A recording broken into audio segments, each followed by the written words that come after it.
everyone, welcome back to another roundup show here on DR Sports for Wimbledon. I hope you guys have been enjoying all the content that's been coming out on the channel, including all the coverage of the Euros, all the transfers as well that we've been covering, and of course Wimbledon. And today we were treated to one semi-final, one men's semi-final. Of course, a lot of great doubles as well going on throughout the day.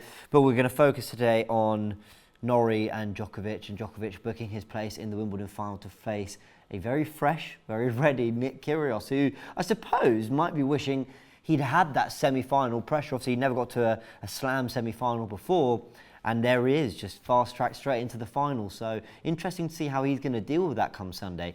But I think all our attention, at least for the next couple of minutes, has to be on Novak Djokovic and what he overcame today. A very Norrie-favoured centre court, which, listen, you can expect that. The Brits are always going to get that extra bit of support. Novak Djokovic has always had to overcome this a little bit on centre court. And I think that was very interesting. Was there like a kissing towards a fan or something? I'll have a little look. Maybe let me know in the comment section if you know quite what that was all about at the end during his celebrations. And he wasn't met with the loudest of cheers upon completing his win today.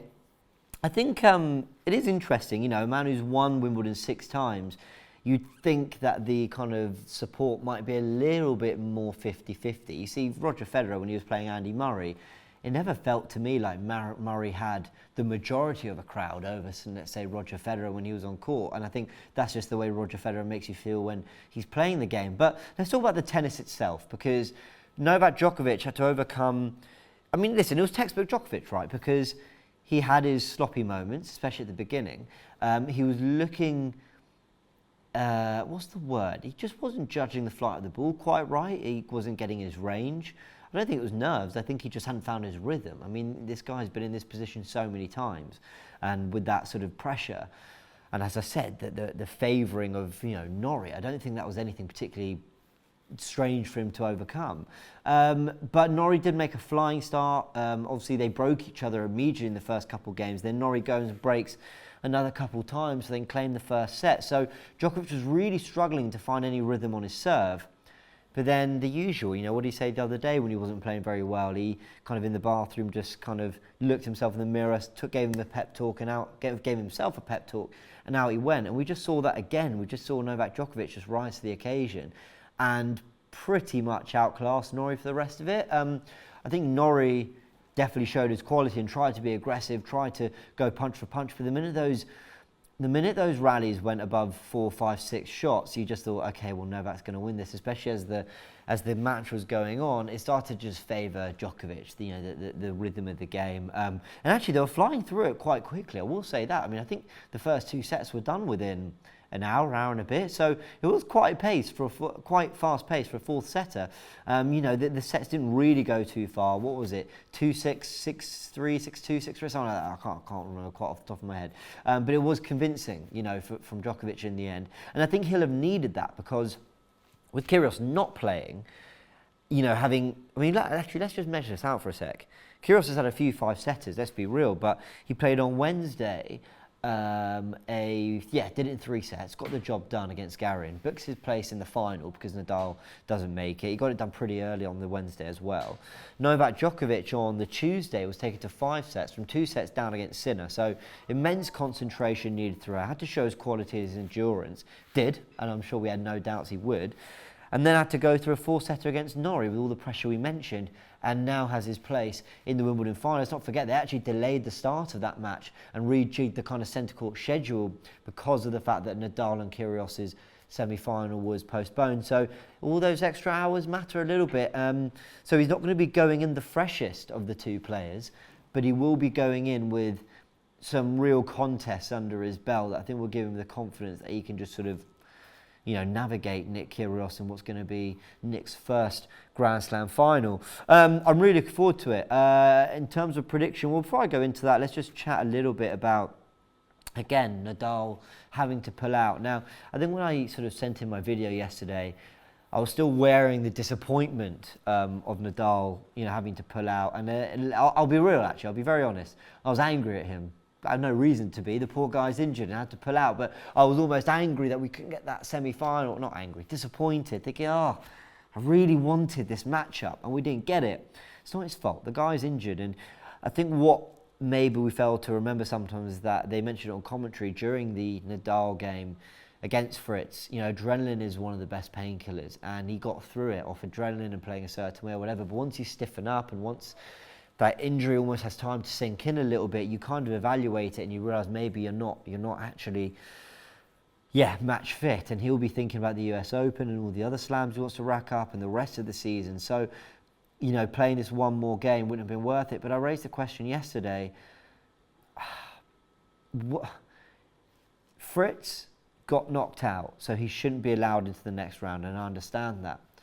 But Kyrgios is going to get a bye to the final, which he's got, and is going to be fitter. And let's say if he wins Wimbledon, he wouldn't have done it by winning every round.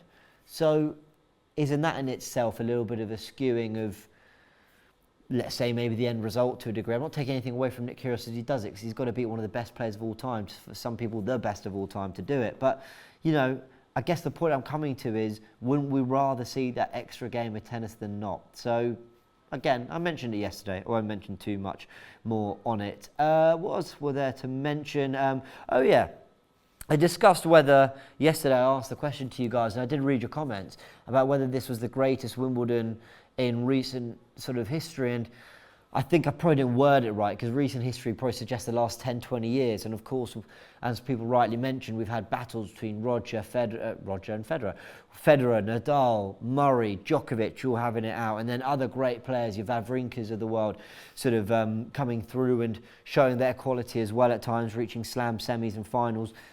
I don't think I meant recent history as in the last, well, I know I didn't mean the last 10, 20 years, but in terms of kind of the last 3, 4, 5 years, I know we had the pandemic, you know, take one tournament away from us, but I think in terms of the amount of upsets and big matches we've had, from Sinner, Wawrinka in the opening round to, you know, Sinner meeting Alcaraz, Djokovic, Sinner, great game. We saw the drama with Murray and Serena Williams early on in the other rounds.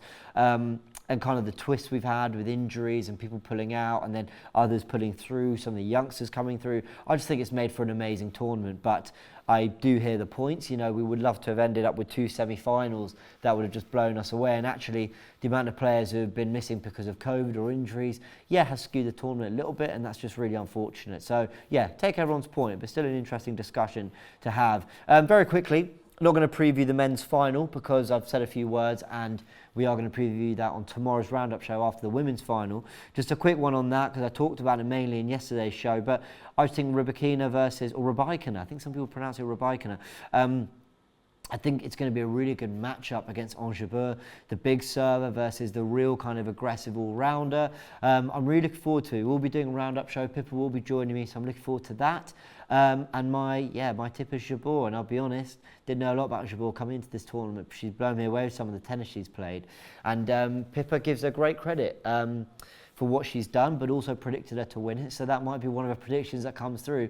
She even said Djokovic, if not maybe Kyrgios, to win it. So she's got her 2 finalists there as well. So fair play to Pippa. She's absolutely nailed it. But you guys let me know in the comment section of this video who's going to win the women's and the men's final. We have our 2 finals locked in, and we're really looking forward to discussing it all. There will be a live show on the Sunday to discuss through that men's final, talk about how it's going. I think it's going to be so interesting to see what Nick Kyrgios is like in this environment. But let me know your predictions. I can't wait for it. A couple more days of Wimbledon. I can't believe it's coming to an end so soon, but wow, has it been fun. Hope you guys have enjoyed it. Like this video if you enjoyed it. Smash a little subscribe button, all that. Get your updates. We'll see you on the next one.